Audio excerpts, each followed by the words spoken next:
So let me introduce the panellists. Our first panellist is Tanya Notley. Tanya is an Associate Professor in Communication at Western Sydney, and Tanya research focuses on media literacy, digital inclusion and media justice. She leads the Platform for Civic Media Literacy and is a Deputy Chair of the Australian Media Literacy Alliance. Justine Humphry is in the middle here, is a senior lecturer in digital cultures at the University of Sydney, and Justine researches the cultures and politics of digital media and emerging technologies with a focus on the social consequences of mobile, smart and data-driven tech. Justine's research addresses digital inequalities, smart cities and urban datafication, especially also the mediation of home and urban space. Justine also, I'd like to point out, has a recent book called Homelessness and Mobile Communication, Precariously Connected, which I highly recommend you check out. On the end, we have Lindel Sleep. Lindel is joining us. She is a lecturer in domestic and family violence at Central Queensland University. Before this, Lindel was a postdoc research fellow here at ADM+S, where she mapped automated technologies in Australian social services. Lindel researches intersections between automated technologies, domestic violence and systems abuse, rethinking automated systems with a trauma-informed framework. So our intention in this panel is to draw on the variety of rich empirical research each of the panellists have performed to describe some of the obstacles that digitally excluded people face in their day-to-day engagements with digital media and automated services, whether or not they're even aware of the operations of this automation. I'm hoping that we can speak to the experiences of the people in our research projects so that you, the audience, can get a sense of the kinds of challenges that those who are already digitally excluded face and how this impacts their abilities to engage with digital news and media. I'm going to start by asking each of our panellists to describe their current and recent work in this area. So they'll give you a brief 5-minute overview, and then we will have a conversation and then extend to audience questions. So each of the panellists will be speaking about in what ways their participants may experience demands to actively participate in online services and everyday tasks and how they respond to these tasks. And I'm going to pass over to Tanya first of all. Thanks, Jenny. My sound okay? Yep. So, just to give a bit of background, before I joined Western Sydney Uni about 10 years ago, I worked in community and human rights media in Australia and the Asia Pacific and in Europe. And across all that work, and now as a researcher, my research has focused on, and my practice on media literacy, digital inclusion, media participation. So there are a few projects that I'm working on now that are relevant to this discussion on automation and accessibility. In particular, I guess, I work on 2 longitudinal survey studies. One is focused on young people and their news media literacy, and another is focused on adult media literacy. And our adult media literacy shows that overall, adult Australians have a low level of confidence in their media abilities, and some groups are far more at risk of having a low level of media literacy abilities, and those are people on low incomes, people with less education, people who live in rural Australia, people with disabilities and older Australians. And across the board, we can see that actually adult Australians really think that media education is important to their lives. They see it as being relevant, they see it as being important. And that's great, except that most adult Australians are receiving no media literacy education across their lifetime. Where they do receive it, it's from family and friends. They're not getting it from school, they're not getting it from universities, and they're not getting it from libraries or community centres. Very few people are getting that. So I think, you know, there's heartening things there, and there's a real gap, there's a real need. And I mention this because, of course, there's growing talk about the need now for algorithmic literacy and for even AI literacy now, you know, to address these developments in media and to address developments in automated systems. Now, I would say that it will be really useful for us, and I think that it's important that we consider these new needs as part of long-standing media literacy needs, as part of long-standing digital inclusion needs. And in fact, these developments show us how vital digital inclusion is, and they show us that media literacy is a lifelong pursuit that every single person needs to invest in. And I would argue that these kind of developments really reiterate why we need significant digital inclusion and media literacy targeted support from governments, from platforms, and from educators and NGOs. Today, though, I'm not going to talk about those surveys. What I want to talk about is focusing on some sharing some things that I've learned from 5 families that I have been spending time with over the last 18 months in a single suburb in Western Sydney. That research is part of a national project called Advancing the Digital Inclusion of Low-Income Family Households. Jenny is part of that project. It's led by Michael Dejuani from QUT, and one of the, well, I guess the key activity of that research project has been 6 different groups spending time in 6 different suburbs in Australia with 5 to 6 families. So we've been going back to the families again and again to really understand what the experience of digital inclusion and digital exclusion is from those families. Now, we don't name the suburbs in the study, but I was spending time in a suburb in Western Sydney, which is where I work and where I grew up. Western Sydney, as you might know, is the most multicultural region in Australia in terms of residents born overseas and in terms of households that speak a language other than English. And it also serves as a key arrival hub for refugees and asylum seekers when they first settle in Australia. So in the suburb where we carried out our research, more than 2/3 of the population were born overseas, and almost 8 in 10 residents use a language other than English in the home. The 5 households I spent time with all included parents who'd migrated to Australia. 4 in 5 of the parents had arrived as refugees, anything from 5 to 25 years previously. 4 in 5 of the households were single-parent households. In 3 of the households, the parents were not fluent in English, and in at least 2, the parents had low literacy because they'd received a very low level of formal education. And 3 of the households had a child with a disability.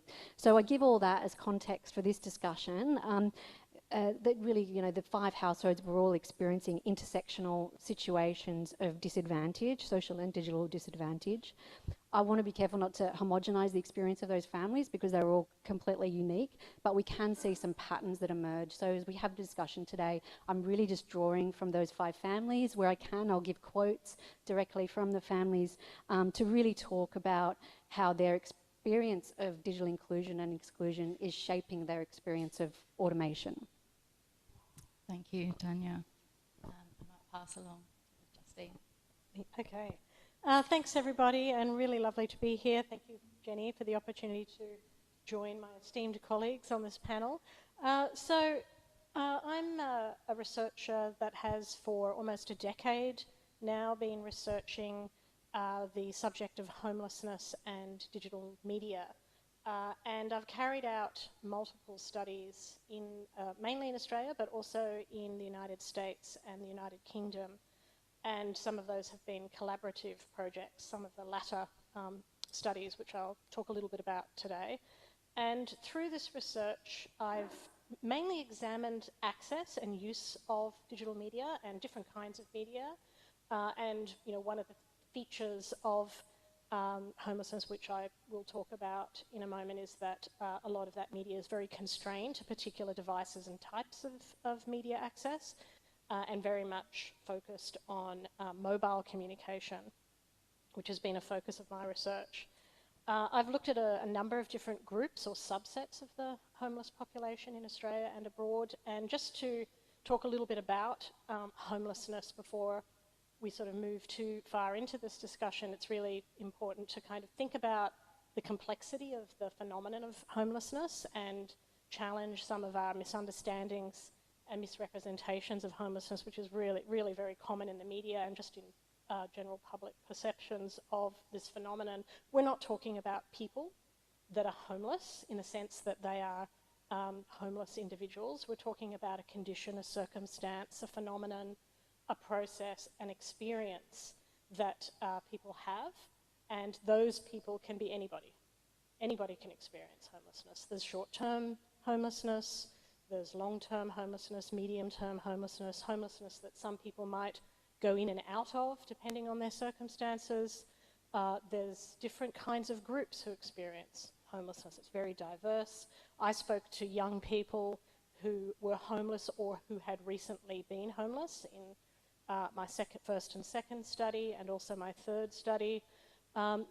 And I also spoke to families, so women with children and couples with children who were experiencing homelessness at the time that I had the privilege to talk to them. And I spoke to adults who were experiencing homelessness. And those groups themselves also intersect with lots of different demographics. So people living with disabilities are disproportionately represented in the homeless population. Refugees.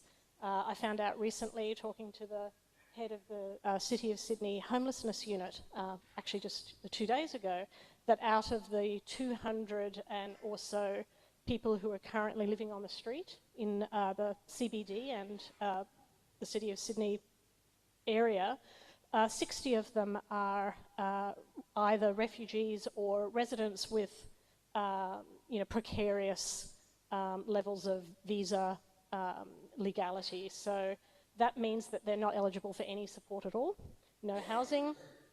When we're talking about the homeless population, there are lots of different opportunities and prospects for different groups within the homeless population, depending on their legal status, for example. So it's a really complex and diverse phenomenon that crosses and intersects with lots of different inequalities and groupings in society and different experiences. It's also very difficult to define. Sort of talked a little bit about the difficulties of what we mean by homelessness. I found out yesterday that talking to some Indian researchers who are looking at informal settlements in India, that homelessness is not a term that is used there.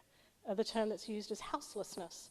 And I was really interested to find out that part of the reason for that different terminology is that there are, partly to kind of recognise the fact that in some informal settlements, there are large populations that have been living there for generations, and have very large kinship family networks and support systems and strong communities. But what they lack is a house. They lack infrastructure. They lack the kind of stability and permanence of being able to know that you can come home to a safe and comfortable place where you won't be exposed to the elements and potentially to violence and other people. So that's a really interesting distinction. But homelessness itself is often defined in opposition to the qualities of home. We might think of those as privacy, a sense of belonging, a sense of love was something that a young person in a refuge mentioned to me yesterday. For her, home is love or care. These are very emotive and social connotations that don't really have much to do with a roof over your head.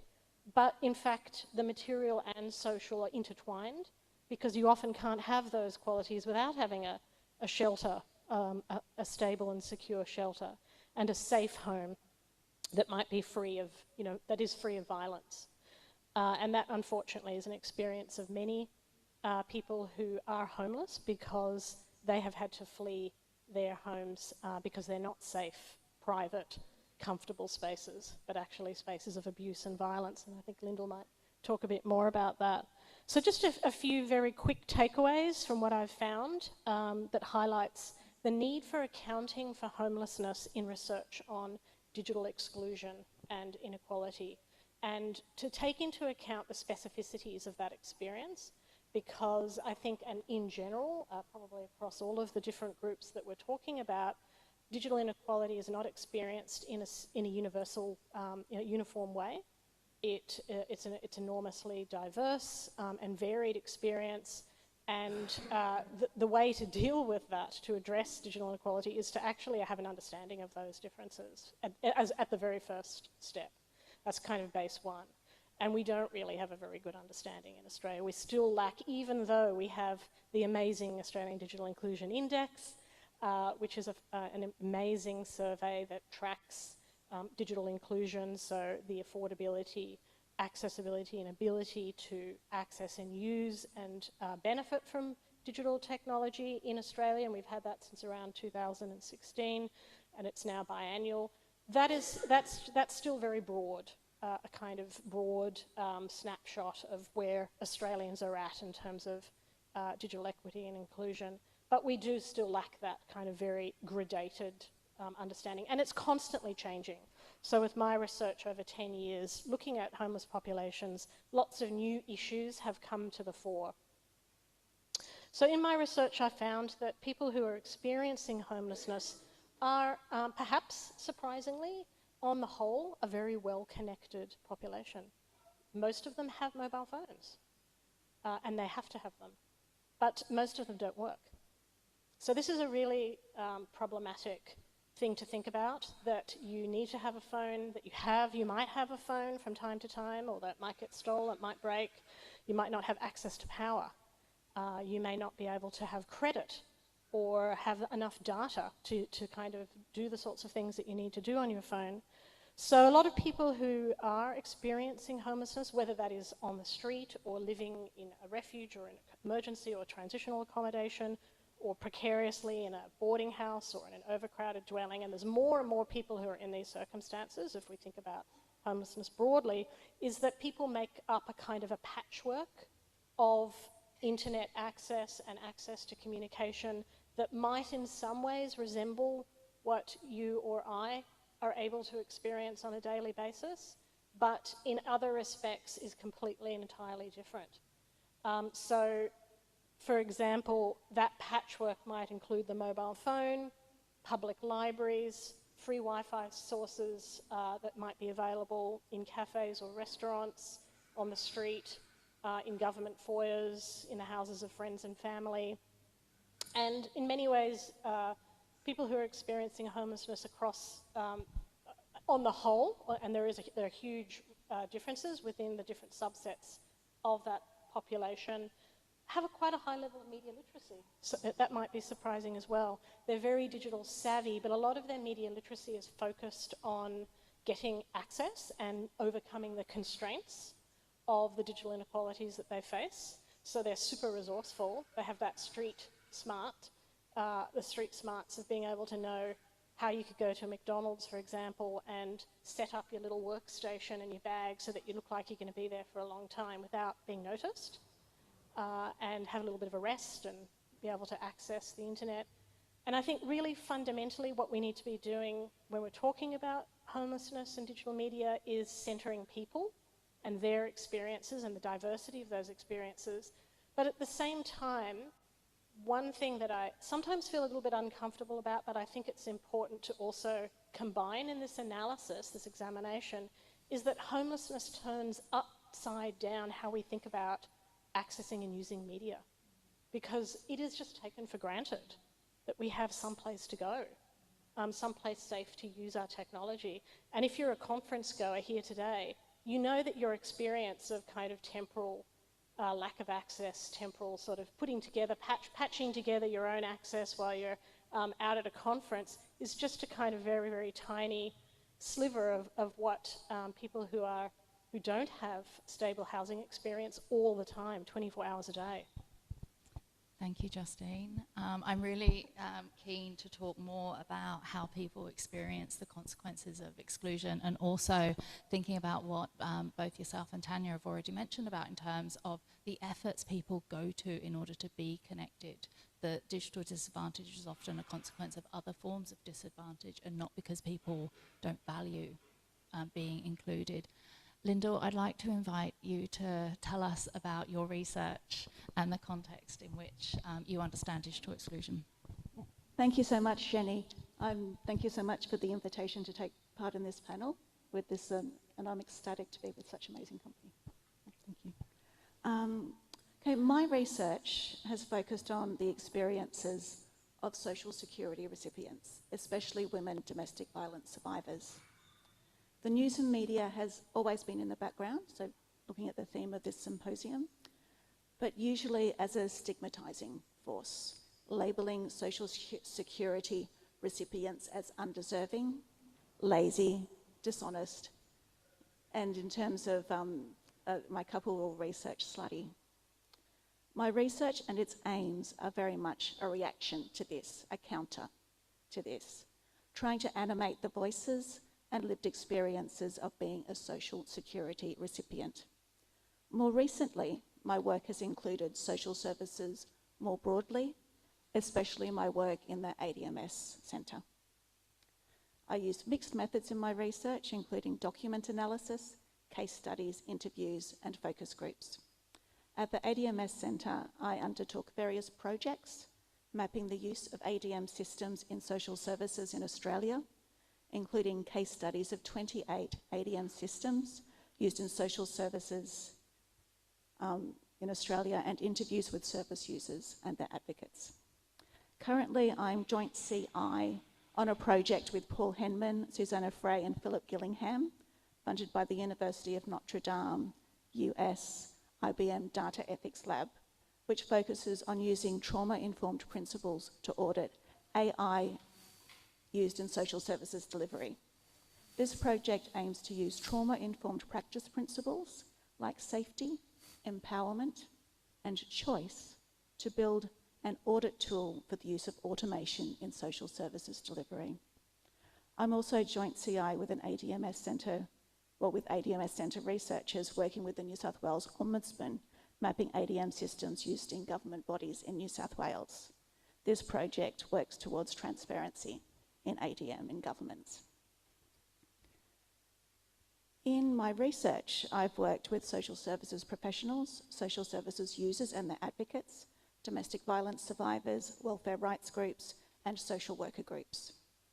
One of the aspects of my current role in the Queensland Centre for Domestic Violence Research at Central Queensland Uni that excites me most is the opportunity to work with regional and remote domestic and family violence service providers across Queensland, including in Indigenous communities, which the Centre has a strong relationship with. Central Queensland Uni is uniquely placed to do this and does it very well. These communities are in a position to benefit from digital technologies that promise to mitigate geographical isolation, but issues of access to technology, data and skills remain, as well as the risk to these communities of additional digital harms on top of the intergenerational distrust of government and other outside services. When working with social security recipients, women in particular, the distrust of the social security system and its capacity to cause trauma and bring up past experiences of trauma rings loudly. I've spoken with domestic violence survivors who said their experience fighting a social security debt incurred as a result of the abusive relationship was so traumatic that they would rather be homeless than ever deal with the system again. At the same time, frustration about the increase in digital self-service in social services delivery is a strong theme. In my mapping of ADMs, of automated decision-making systems in social services in Australia, I found that 19 out of the 28 ADMs relied on self-service by service users. For example, the new employment service model uses an automated scoring system to funnel job seekers who they decide can cope with it into a digital-only service, reserving in-person service for those they feel need more support. Another example is the MyGov portal for Social Security payment, where service users are required to upload their employment documents and input their details, and they can incur a debt if an error or omission is made. This means the work previously done by service providers and public servants is now being done by service users, requiring access to sophisticated digital devices and access to reliable internet, as well as the skills and knowledge to use them. Keep in mind that social security payments are still under the poverty line. They have been for decades. And recipients are often in a position where they need to choose between rent, food, and medication. So in these situations, data and access to data and access to the infrastructure needed to access services comes down on the bottom of the list often. Economic exclusion equals digital exclusion equals significant barriers to accessing services. Thank you so much. Thank you, Lindel. Thank you, everyone, for giving us such insight into the rich work that you have done that I'm hoping we can really draw on in this this discussion now. I've already seen some questions coming in on Slido, so remind everyone to pop them in there if you have them. I want to start with a question, though, that asks about some of the ways that accessing information and services and entertainment is complicated for people that are already digitally excluded. I know we've touched on some of these, but I think that there's more to add here about the types of barriers that people face. There's so many things I could say in answer to that question, but I'm just going to focus on one because it was just came through so strongly in all the households, and that's the issue of affordability. So in the 5 multilingual, multicultural households that I was going into, I think only one of them would strictly, if you were just thinking about access, be considered digitally excluded because they had no broadband and just kind of one smartphone in the house with very limited data access. All the other households had broadband, they had at least one laptop and at least one mobile phone. So if we were just sort of ticking off, we might say like that household's doing okay, they can kind of get by, but that would be completely misleading. And the term that I use is underconnected because none of the families had enough connectivity for all the children, all the households, for all the demands that were made of them. But also Justine's term of precariously connected because these connections were precarious, they were unaffordable, and so and things broke down, and then it was a question whether you could have the funds to kind of repair it. So I mean, I'll just speak to one of the families, Layla Ali, and of course all the names are pseudonyms. She arrived from Somalia as a refugee 8 years before we met her. She's got 3 young children from 4 months to 8 years. Her English is very, very basic. She arrived in Australia without any English. And our first interview with her took place after Sydney's 3-month lockdown. And during that period, we found that when we arrived to the households at that time, people were really at breaking point. And in a moment of sheer desperation of having her children all at home at the time and there being school demands, she signed a contract with a telecommunications company for an extremely unaffordable 3-year iPhone, iPad and data package, costing her $170 a month. After she paid for her housing, that was 1/3 of what she had left. So it left her without enough money for food, for health needs, and she tried to get out of this contract. She'd never been offered any translation support, so she just sort of given up and resolved that's what she had to do. So I just think it's so important that we are always thinking about the affordability issue, and it's fantastic that that's considered in the Australian Digital Inclusion Index, but we really need to understand the complexities and be asking the question, are these technologies and is participation affordable and fair and ethical? And yeah, that was a really important point that I think also you really found in your research, Justine. That's absolutely right. And yes, and I think all of those points, Tanya, are really incredibly powerful because they do speak to how the cost of telecommunications, the cost of digital media, and sort of trying to meet the demands of education, these are sort of external pressures, can actually produce a situation that is enormously stressful for people and kind of can reach a kind of a crisis point. At the same time, I sort of also want to recognise the kind of creativity and resourcefulness of people when they are faced with a situation where they might only have to have a smartphone, and they do have very limited devices and limited access. And I have been thinking a little bit about your question about the use of entertainment and news, and how is that kind of being shaped by digital inequalities.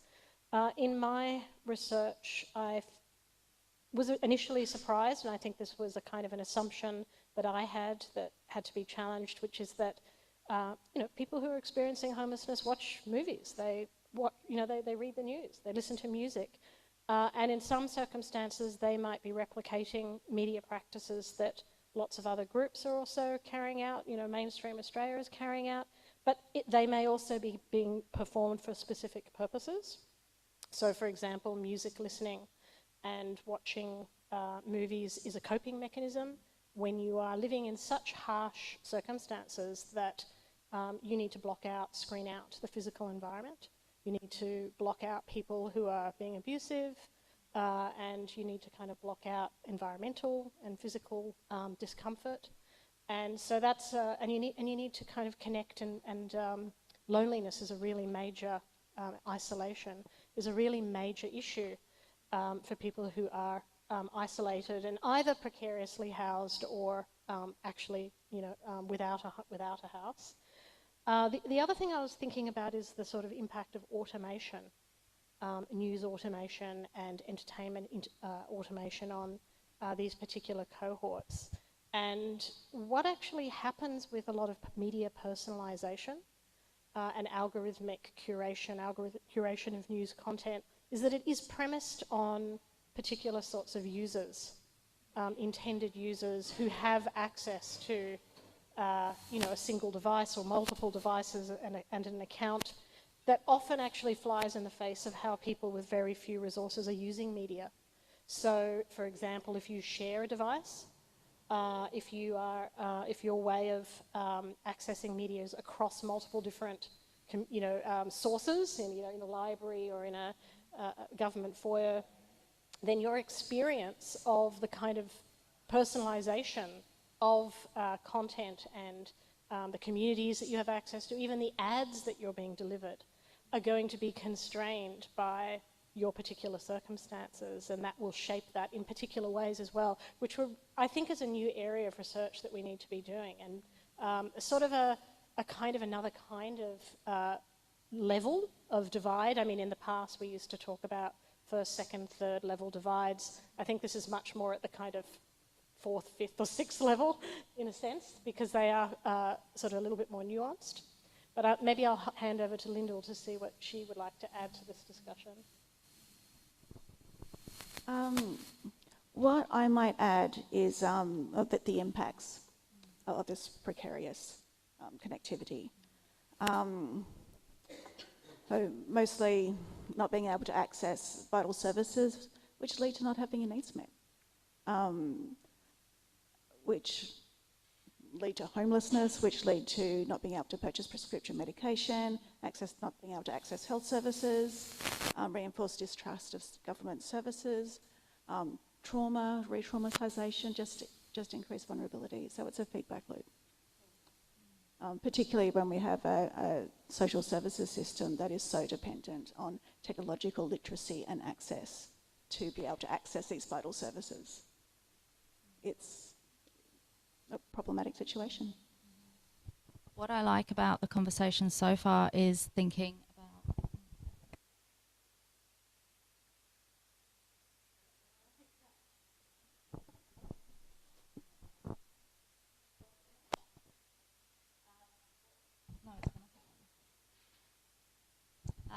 That's it, right.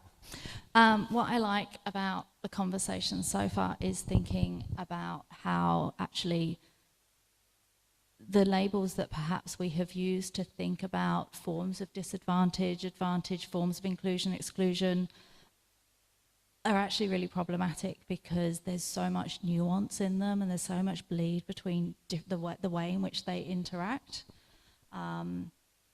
And I want to jump through also to think about,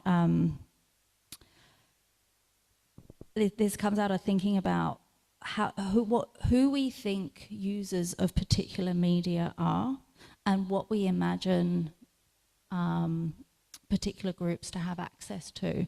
And I wonder, Tanya, if you can speak a little bit about the role of smart TVs in the participant group in terms of,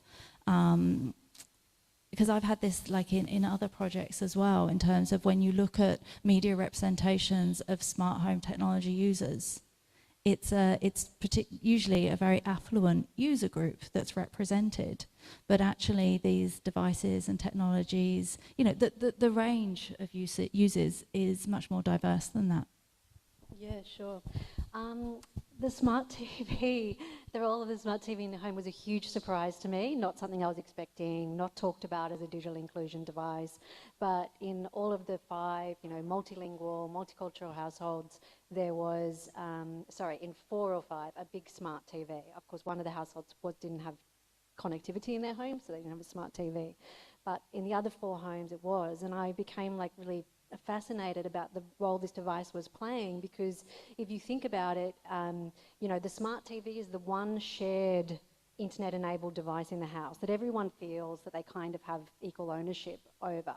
It's the only device that isn't individual, that isn't used individually.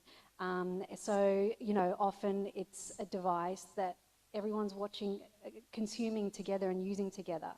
And the thing that was being really widely used on the smart TV, because none of the households had any subscription to streaming platforms, was YouTube. And on YouTube, the households were getting a huge amount of multilingual, content from the parents' home country, and intergenerational learning was happening through this. So to give you examples, through YouTube on the smart TV, the family were listening to sermons, watching live broadcasts from the local temple during COVID, watching content the parent really loved and connected to when they were young in their home country, watching documentaries about the parents' country, watching drama series and comedies, finding recipes from the home country, and also at times for some households, news content as well. So this intergenerational learning that was happening was really quite important, because in all of the households, the parents felt extremely digitally excluded and were making these massive financial sacrifices because they were determined their children were not going to have this happen to them.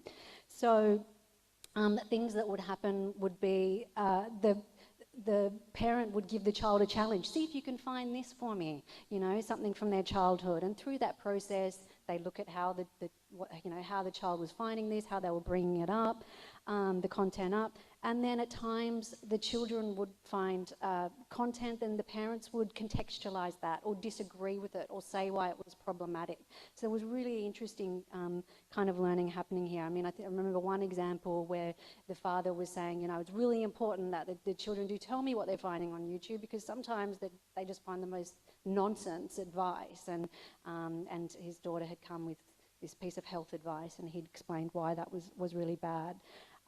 Talking about her use of YouTube on the smart TV, one of the mothers in the study, Fatima Ali, said, "My kids are half Somali, half Sri Lankan. I want to show them both worlds here, to have an experience, like actually 3 worlds we've got here, Australia, Somalia and Sri Lanka." So it was really a feeling of this cultural learning happening through this device. But I will say as well that there were ways, I guess, having asked a lot about this device and how they were using it, there were ways that device wasn't being used, that it could have been used. And, you know, for example, none of the households were using voice assistants, and given that there was a literacy problem in some of the homes, you know, it's possible that the parent could have been asking for what they wanted using a voice assistant in their own language, and some houses are doing that. None of the households were kind of aware of this or doing it. So there are other ways, I guess, that automated technologies could be used. And I guess during the research, I really came to see the smart TV as an unrecognised opportunity for digital inclusion. You know, I imagine that local councils and libraries could be offering multilingual support services through YouTube that could be accessed on the smart TV and on other devices. But that wasn't really happening. And it's a challenge because, as you say, we do have this diversity, this prominence of the smart TV. That wasn't a context. That wasn't a prominent device in other areas. It was, you know, something that was specific and particularly strong in the multilingual and multicultural homes. So it's challenging to see it as a digital inclusion device, but I think it's important that we do get to the nuance and recognise how a device like this might play a really important role in supporting the parents' literacy and also supporting media literacy through the engagement between young people and their parents. Yeah, really great point. And also what you mentioned in there as well is the way in which multiple people within a group or a household use the same device and might use it in different ways, and it brings in the consideration of proxy users and support users in terms of how we might and how do we acknowledge the role of others in digital inclusion or exclusion. And so I would like to put it to Lindel and Justine to think about what are some of the ways that multiple users of particular devices or Wi-Fi, like how does that play out and how does that impact media personalization? And Lindel, you've already kind of mentioned this in terms of people's distrust of services as the consequence of, say, an abusive partner. That's something that came up in the field site that I have been collecting data in related to the linkage with Tanya, in terms of I had participants who claimed not to be media users, not to use particular media platforms, but over the duration of the visits with the household, it became apparent that that was actually a consequence of the interactions that they would have with a previous partner because of their activity on it. So what initially was described to us as distrust of a particular system was actually more about the personal relationships in relation to that.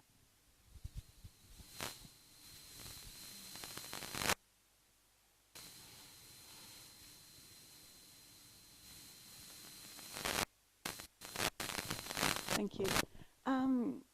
Yeah, just distrust the system is huge. In many ways, sort of news and media is done with a customer type relationship. It's assumed that a customer needs to be entertained. They can choose to move to a different service if they don't like the content.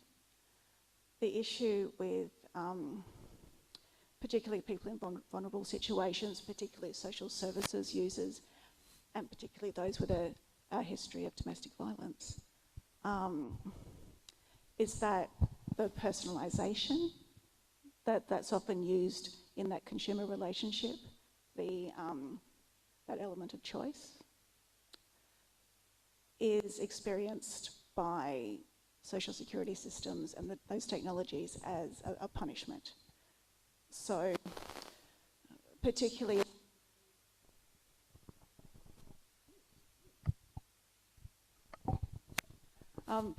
if somebody has had an experience with the power and control aspect of domestic violence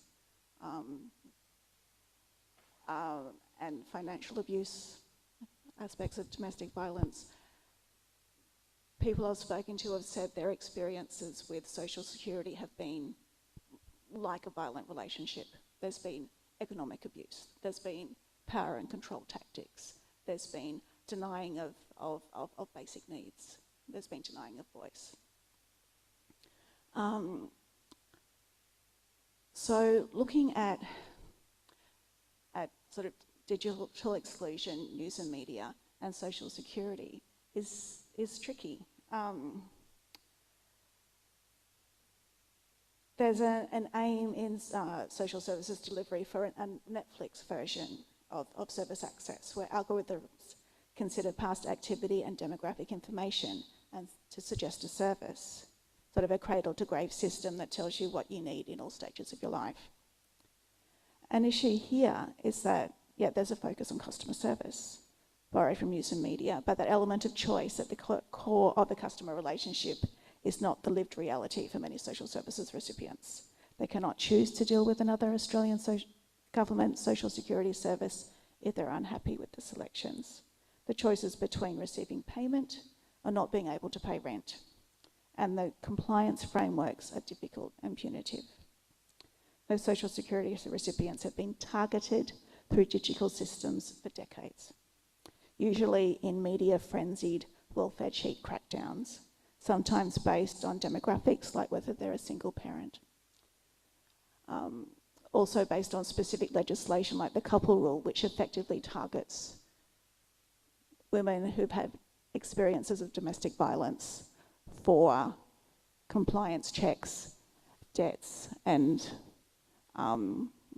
extra scrutiny. So personalisation, as I said before, which is so valued in media services, is often experienced as punitive by social security recipients. Thank you. I think what you're mentioning there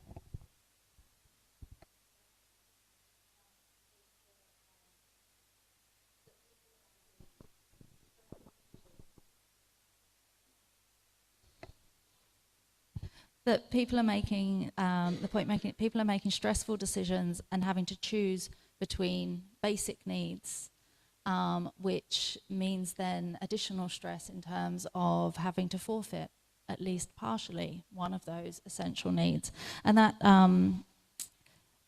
leads us into a couple of the questions that have come up through Slido around how we might rethink people's access to digital connection, but also to digital devices, and think, do we think that having a digital device would qualify perhaps as a human right, is one of the questions. And also asking for an opinion on whether or not, if we think about housing first initiatives, we might also think about a media first initiative.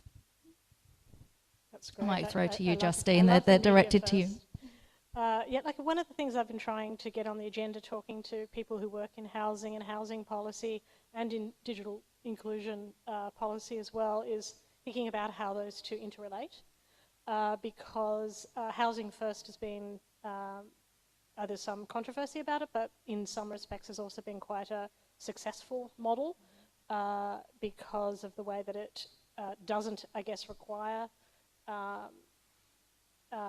clients to, jump through a whole bunch of behaviour hoops to be able to get access to housing, which for many people who are experiencing homelessness is just not feasible. It's just not, practical to say to someone who has a drug and alcohol addiction that you have to not be a user before we can give you a house.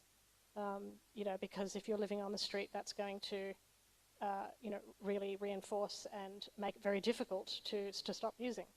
So a housing first model has been really successful, but one of the things that I've been trying to get on the agenda is to think about how we can incorporate digital inclusion programs, digital access programs into housing programs, which isn't to say that housing is not the most central need. It's not to displace that. And I do think that there, because of the risk of around techno-solutionism, that there can be an overemphasis on digital access and digital technology as being like the way that we're going to solve all of these other problems. It's not, but it is one of a number of problems, interrelated problems that people who are in disadvantaged and vulnerable circumstances face, and therefore we need to be addressing all of those together in a kind of systematic, holistic way that doesn't create further exclusions.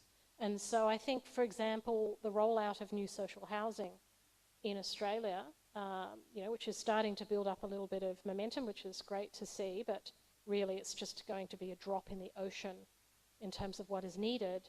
There are lots of opportunities for thinking about providing quality broadband infrastructure to those social housing households, and thinking about innovative ways to make that more affordable, and to support multi-platform access and multiple uses.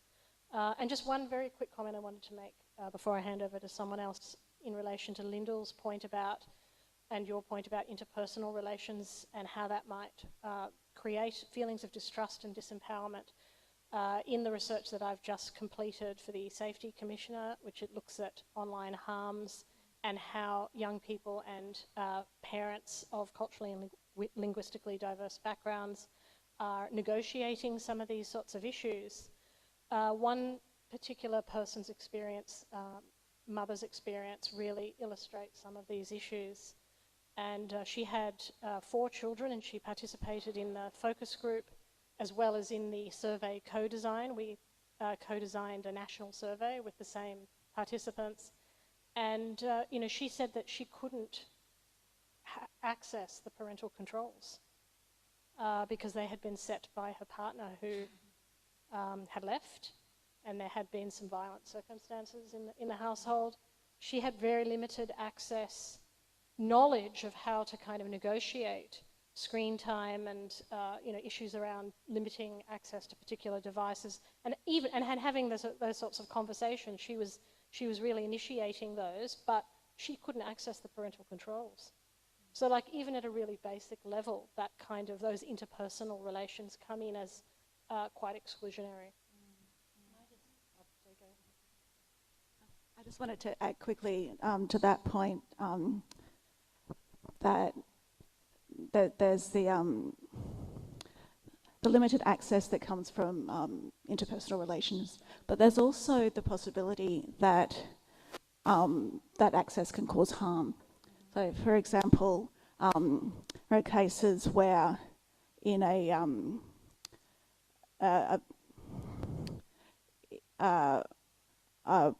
woman and her children who've left a violent relationship, but they still, because of parental laws, have to have contact. The children have to have contact with the father. On their visits, the perpetrator gives his children mobile phones that have tracking, the geographical tracking function enabled, so that they can basically know exactly where the children are at all times and reinforce that power and control dynamic that's so insidious in domestic violence relationships. So, Tanya, you had Yeah, I was just going to quickly add, like the one point. One of the solutions that we really need to move to really quickly is subsidised broadband access. The fact that we don't have it in Australia is utterly shocking. The US has had it for 10 years. I guess that came in under the Obama administration. Highly subsidised for low-income families. The UK has it highly subsidised for low-income families. Australia has its first trial now for 30,000 households. We just need to move quickly, except that the broadband is not ever going to be affordable to very low-income households, and we have to make that possible. So it's just one thing that needs to happen very quickly, I think. Yeah, I'm going to just jump in. There's one more question from the audience I really want to ask you, and then where we've only have a few minutes of people's time left. I just want to ask the question about, to go back to like interpersonal relationships, to also raise, ask how the role of shared devices in households impact the development and mental well-being of young LGBTQI residents who may not be ready to come out to family. And I'm thinking also we can extend that to people who are having to access support and services and information in public spaces, public Wi-Fi, etc. Yes, look, one thing I could say about, with reference to my research, is that there's a disproportionate number of young people who are members of the LGBTQIA+ community who are homeless. And that they're overrepresented. And one of the reasons for that is because they can't safely access media, as well as express their identities and experiment with their identities in a household setting safely. So safe media access by LGBTIQ communities is really important, and it's one of the things that drives people onto the streets. Many of the young people that I spoke to were incredibly creative in the ways that they could access media safely, but that is one of the sort of driving forces that kind of compounds that vulnerability. Yes, maybe one of you might have another thing you'd like to comment on, but just before I hand over the microphone, I just wanted to add to Tanya's point about the need for a kind of subsidised broadband. We also need to be subsidising or providing free access to mobile phones and mobile plans to people who are registered with homelessness specialist services. This is a no-brainer. There are so many things that are in other countries that have a much poorer and less welfare system than Australia has. The United States, also under Obama, introduced the Lifeline, what's now called the Obama phone, commonly. And I spoke to many participants who relied on their Obama phone, and they could get any number of Obama phones, because some of them it wasn't actually limited to one, which I was really pleased to find out about. If you lost your Obama phone, you could go get another one, which I thought was really interesting and important. And so many of the young people that I spoke to had multiple Obama phones, and that's how they maintained access. But, you know, one of the young people in my co-design study in Western Sydney said to me, this is in 2016, he was a 16-year-old boy who had left foster, very difficult foster care situation in Queensland and travelled down to Sydney because of partly access to services. And he said to me, you know, what we need in Australia is a basic internet access package, just like a basic income. You know, and this was in 2016, but we still don't have anything like that. When you have a very cohesive panel like this and you talk about the points you want to make, the panellists make the points before I need to ask the question, which is fantastic, which was like, what do we need? What do we need here? And we have, and I want Lindel to give you a time, but also to come out if anyone has any closing remarks as we finish in terms of where to from here. Thank you. I wanted to agree with the suggestions that Tanya and Justine have made already, because anything that can help access to digital social services is positive. But in addition, it's important to make sure that there are avenues to access social services that do not require digital access or digital literacy, especially for older generations. The importance of person-to-person service, being able to walk in and talk with somebody over the phone, etc. We need to keep that.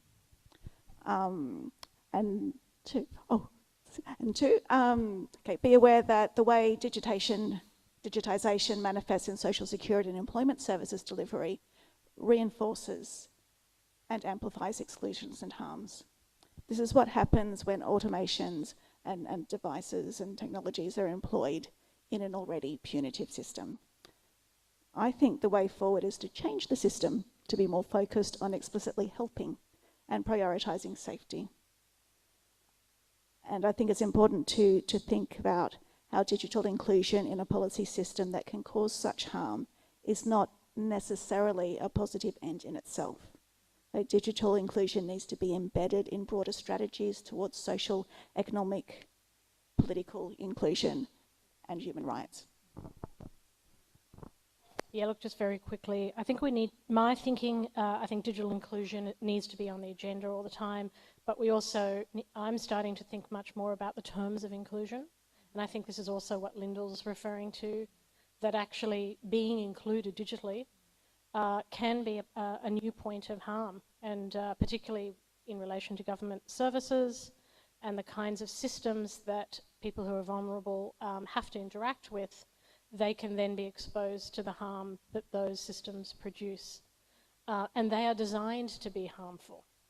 You know, we only had to watch the panellists at the event the other day after Robodebt, talking about the kinds of harms that are being designed into systems. So I think our analysis and our research, our responses need to be able to embrace all of those aspects of digital inequalities, with inclusion, of course, being a really important dimension.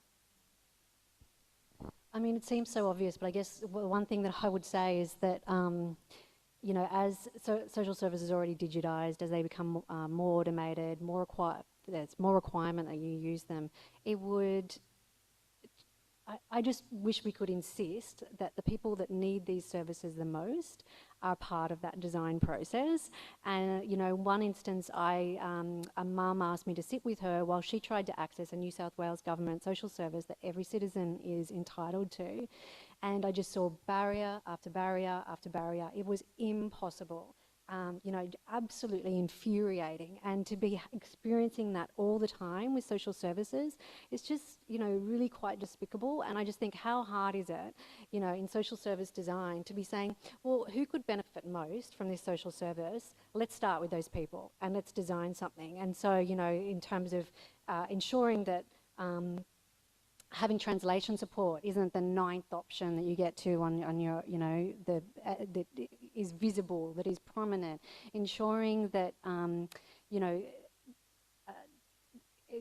there is another option, that you don't have to have a credit card to get this service or support, that you don't have to have digital inclusion, that there's someone to kind of mediate that support. I mean, all these things, they just seem so obvious, but ultimately, you know, what I found is that none of the families were getting the social support all citizens are entitled to from the state government because of their digital exclusion and because of their linguistic exclusion, and I just think that's unacceptable. Thank you so much to everyone who has come along to this session for contributing your questions to Slido, but especially I want to thank Tanya, Justine and Lindel for sharing your experience and expertise today. Thank you.